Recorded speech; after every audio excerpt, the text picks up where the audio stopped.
If Britain wants to survive the next decade with any semblance of economic dignity, it needs to stop electing politicians who campaign on prudence and govern with panic. The latest disaster unfolding under Rachel Reeves' stewardship as Chancellor is not simply a policy misstep, it's an ideological failure masquerading as fiscal responsibility. Reeves walked into power with the perfect opportunity to harness moderate growth and rising public optimism. Instead, she chose to strangle it with a blend of defeatist rhetoric, reckless taxation, and economic self-sabotage. That's not leadership. That's abdication. Let's be clear, the 0.5% GDP growth in February wasn't a sign of a healthy economy roaring back to life. It was a sugar high, artificially induced by an injection of state spending that cannot and will not last. Any economist with an ounce of integrity will tell you that fiscal caffeine only delays the crash. And crash it will. Reeves is steering Britain into a perfect storm, one part self-inflicted, one part imported from a resurgent, volatile Donald Trump now waging economic war from Washington. But unlike Trump, whose bombast is his brand, Reeves cloaks her austerity in the language of responsibility. That makes her more dangerous. Because she still believes her own excuses.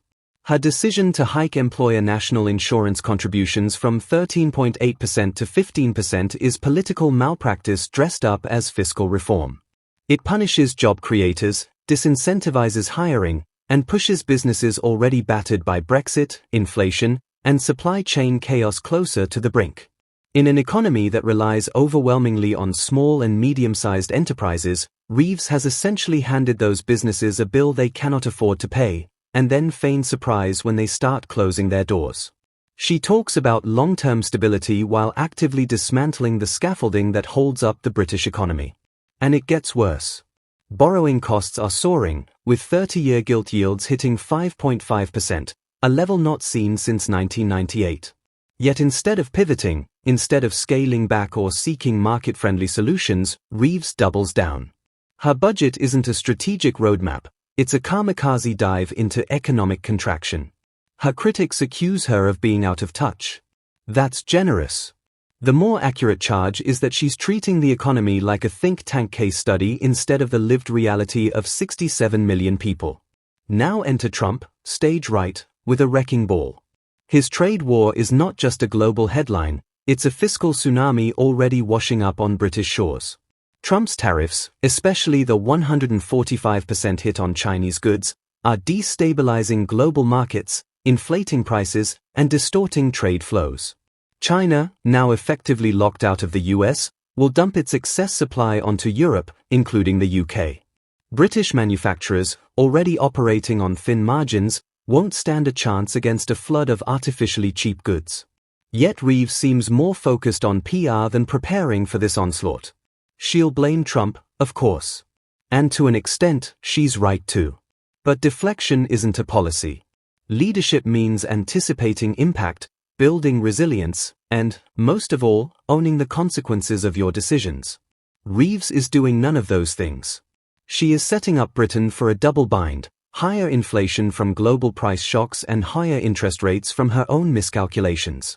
The Bank of England is paralyzed, caught between the need to cut rates to spur growth and the reality that doing so may collapse confidence in UK bonds.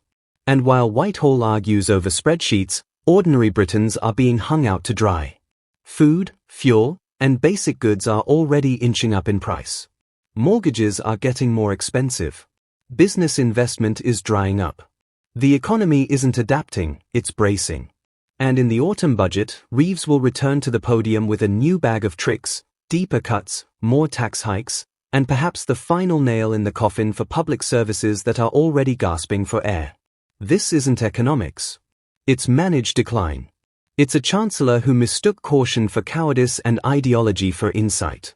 If Reeves was serious about recovery, she'd be slashing employer costs, incentivizing innovation, and preparing a counteroffensive against Trump's global tariffs. She'd be rebuilding Britain's industrial base, not surrendering it to Chinese dumping. But she's not doing any of that. She's playing defense, badly, while pretending to hold the moral high ground. Britain cannot afford another year of this. The government must either recalibrate or prepare for a reckoning. The political cost of Reeves' strategy will be steep, but it's the economic toll that will leave lasting scars.